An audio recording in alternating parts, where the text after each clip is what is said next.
If you're someone who often rolls your ankle or always has to wear an ankle brace whenever you're playing sport or any other activity, I'm going to show you how to strengthen your ankles. That way you can ditch that brace for good and create strong, unrollable ankles. Because that brace isn't helping you, it's actually hurting you, and you don't even know it.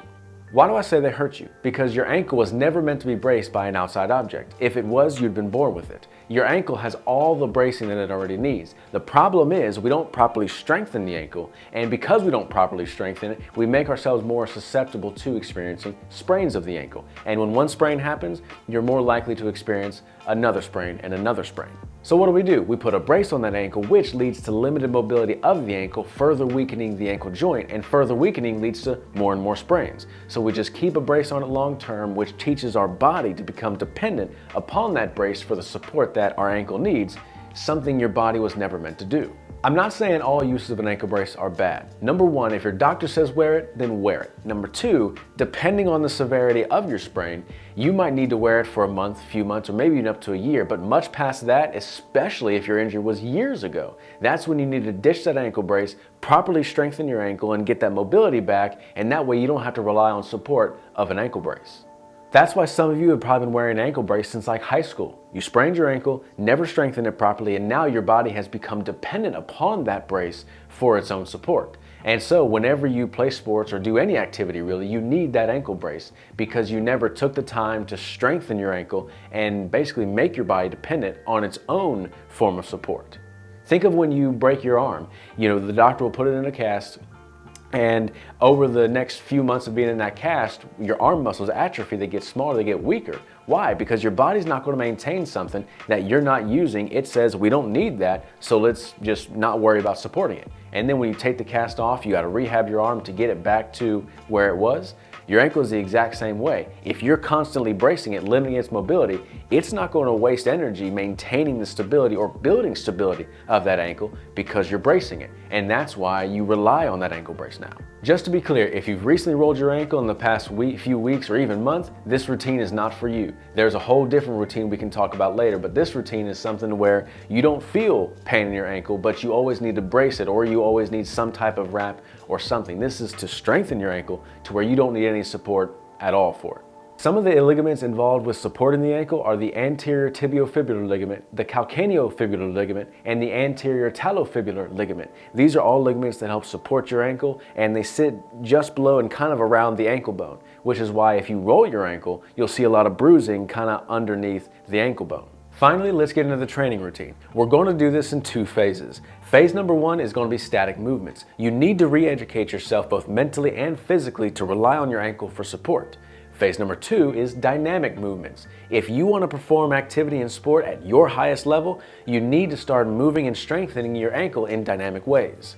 Because your ankle bone moves in 3 dimensions, moves up and down, side to side, and it rotates. And these are the 3 separate dimensions that we need to focus on training the ankle. Exercise number 1 is called 4 ways. This is where we start reintroducing resisted movement to the ankle in a very controlled manner. So all you're going to need is a chair. You're going to need one of these resistant loop bands. If you don't have any of these, you can pick them up at, I'm sure, like Walmart or Target or any like sports store. I got these at Walmart. I got a 3-pack for $10. It comes with light, medium, and heavy resistance bands in there. For this one, I'm just using the light resistance band. So all you're going to do is you're going to sit down in your chair, and then what you're going to do is you're going to put your foot through the loop, and then you're going to hold the other part of the loop up towards you, and you're just going to press on the loop as if you're pressing on a gas pedal. You'll just press down, let it go up, press down again, and you'll do slow controlled movements with that. And then we'll switch on to like the upward motion, and so we'll just take that loop, put it underneath our other foot, and then we'll just lift our foot up. Again, you're going to do slow controlled movements with that as well. And then we're going to do the side-to-side movements. And so in that same exact position, you're just going to take your foot and then take it out to the right. You're going to take it out to the right and come back, take it out to the right and come on back. And then finally, we're going to do the other side. So then we're just going to take our band, hold it out to the opposite side, and then you're going to take your foot inward. You'll start here, go in, start in the middle, and go in, and then for all of these, you'll do 10 to 15 repetitions for 3 sets. Exercise number 2 is calf raises. This is when you'll start introducing your body weight to your calves so they can start moving and controlling your very own body weight, which they carry around all the time anyway. And for this, you'll want to progress from 1 foot or from 2 feet to 1 foot. And then the reps you're going to do is you're going to do anywhere from like 20 to 50 reps. Yes, that's right, I said 50. You'll do 20 to 50 reps and you'll do this for 3 sets.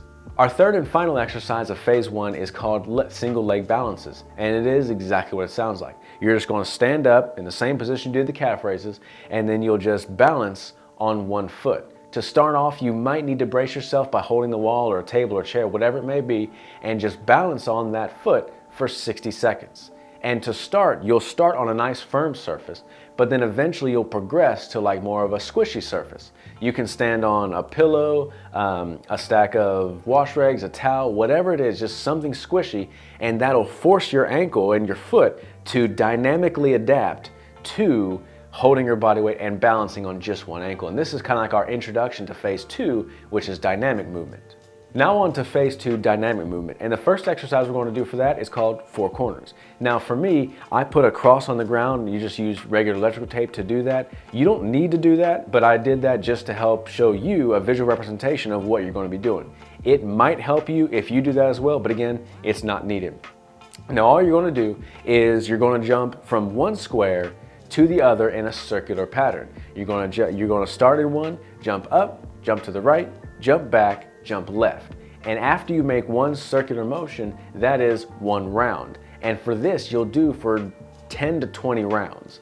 And what you want to do is you'll want to progress from 2 feet to then jumping off 2 feet, landing on 1 foot, and then you'll further progress from jumping off 1 foot to then landing on 1 foot. And again, this is part of that dynamic movement, training your body to relearn how to use its ankle and strengthen its ankle to support itself through different motions that you might be doing in sport or in your activities. Our second and final exercise of phase 2 is called around the clock. Now for this, all you'll need is 3 separate objects. I've chosen to use dumbbells, but you can use shoes, you can use cups, cones if you have them, anything you want, but you must put them in the 1 o'clock position, 3 o'clock position, and the 5 o'clock position.